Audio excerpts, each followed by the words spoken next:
नमस्कार उत्तराखंड। उत्तराखंड की माँ माछी मानोस, जल जंगल जमीन की आवाज़, आपका चैनल राष्ट्रनीति उत्तराखंड। दोस्तों, आज सबसे पहले तो आप सभी लोगों को राज्य स्थापना दिवस की बहुत बहुत बधाई। मैं सोच रहा था कि जैसा हत्याकांड राज्य में हो रहे हैं, भ्रष्टाचार हो रहा है, हमारे राज्य ने क्या हासिल किया। खैर, अंकिता हत्याकांड में आज हम बात करेंगे उन 10 सवालों के, जो 10 सवालों को कोई आपको नहीं बता रहा, और जिन 10 सवालों का जवाब इस केस में अभी तक कोई नहीं ढूंढ पाया। इन 10 सवालों का जवाब पता लगाना बहुत ज़रूरी है। तो कहाँ है ये 10 सवाल और कब पता चलेंगे ये 10 सवालों के जवाब? आइए इस खास पेशकश की शुरुआत करें। दोस्तों, सबसे पहला सवाल जो है, वीआईपी कौन है? ये हर कोई व्यक्ति जानना चाहता है कि वीआईपी कौन है।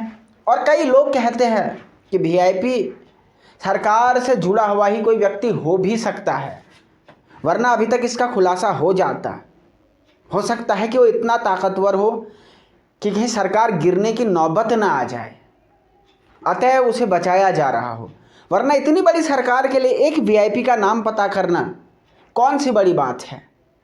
सवाल नंबर 2, आग लगना और खून के धब्बे किसके?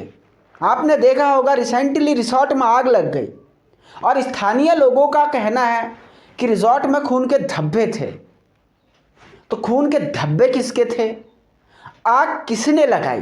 ये सवाल अभी तक लोगों के मन में बना हुआ है। अगर हम तीसरे सवाल बात करें, डीएम और एसएसपी का ट्रांसफर किया जाना, कुछ लोगों ने इसका स्वागत किया, लेकिन स्थानीय लोग और उत्तराखंड की जनता ने इसको भी साजिश का एक हिस्सा माना है। जिस सवाल का जवाब किसी के पास नहीं है कि केस वापसी का दबाव कौन बना रहा है। कभी अंकिता के माता पिता को पैसे का लालच दिया जाना, कभी याचिकाकर्ता आशुतोष को धमकाना। ये कौन है? ये कौन सी ताकतें हैं? इन्हें भी लोग समझना चाहते हैं। जो अगला सवाल है, पोस्टमार्टम रिपोर्ट का अभी तक सार्वजनिक नहीं किया जाना। कोई भी केस होता है, चाहे निर्भया का केस था, पीएम रिपोर्ट जो पोस्टमार्टम रिपोर्ट थी वो सबसे पहले सार्वजनिक की गई थी, लेकिन अभी तक इस केस में कोई भी पोस्टमार्टम रिपोर्ट जो है पब्लिक डोमेन में नहीं रखी गई है, जो अपने आप में सवाल या निशान पैदा करती है। इसके अलावा रिजॉर्ट नष्ट किया जाना, जो क्राइम सीन था उसे किसने बर्बाद किया? अगर विधायक ने बर्बाद किया तो अब तक उसके खिलाफ एफआईआर, सबूत नष्ट करने की धाराओं में क्यों नहीं हुई? ये सवाल पूरे राज्य की जनता के मन में है। वही पोस्टमार्टम रिपोर्ट पर एक और सवाल उठा कि जब भी किसी महिला का पोस्टमार्टम होता है उसकी हत्या के बाद, तो वहाँ पर एक महिला डॉक्टर होती है। ये सुप्रीम कोर्ट की गाइडलाइंस है, लेकिन इस केस में इस गाइडलाइंस का उल्लंघन क्यों किया गया? किसे बचाने की कोशिश की जा रही थी? क्या कहीं कुछ ऐसा तो नहीं था जो मेल डॉक्टर्स छुपा देते और फीमेल डॉक्टर्स उसे बाहर बता देते?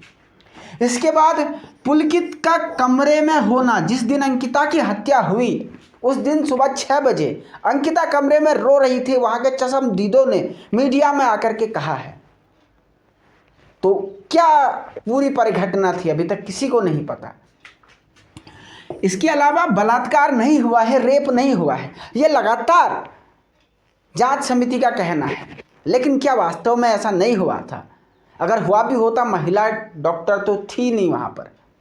क्या बात है। इसके बाद इस केस में जिस प्रकार की लीपापोती हुई है और सीबीआई नहीं लाने की बात, जबकि राज्य की जनता लगातार कोर्ट तक पहुंच चुकी है। सुशांत सिंह राजपूत केस में सीबीआई आई थी, लेकिन यहां पर सीबीआई नहीं लाई गई।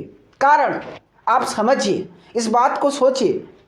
दूसरे राज्य में जब वहां पे उद्धव ठाकरे की सरकार थी, तब बीजेपी वाले सीबीआई भेज देते हैं, लेकिन अंकिता केस में क्योंकि वो एक गरीब माँ बाप की बेटी है, केवल इसीलिए सीबीआई नहीं लाई जा रही। ये अपने आप में सवाल निशान पैदा करता है। तो वो 10 सवाल हैं। अगर इन 10 सवालों का खुलासा हो गया 11 नवंबर को, 2 दिन के बाद, तब तो ये केस सही दिशा में जा सकता है।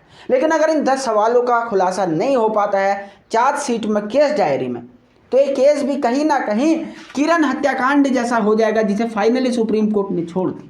आज लोग सुप्रीम कोर्ट पे सवाल उठा रहे हैं, लेकिन दोस्तों एक बात कहूंगा कि न्यायपालिका केवल सबूत के आधार पर दंड देने की शक्ति रखती है। केवल न्यायपालिका वो कानूनों और नियमों से बधी हुई है। तो ऐसे में सुप्रीम कोर्ट पर सवाल उठाने की बजाय पुलिस और जांच समितियों पर सवाल उठाना चाहिए। आप लोग क्या सोचते हैं इन 10 सवालों के बारे में? अपनी बेबाक राय कमेंट करके दें। चैनल पर पहली बार है तो चैनल को सब्सक्राइब करें, वीडियो पसंद आने पर लाइक करें, अपने दोस्तों के साथ शेयर करें और देखते रहें राष्ट्रनीति उत्तराखंड। आपके चैनल राष्ट्रनीति उत्तराखंड को सब्सक्राइब करें, इसके वीडियोस को लाइक करें, अपने दोस्तों के साथ शेयर करें और देखते रहें राष्ट्रनीति उत्तराखंड।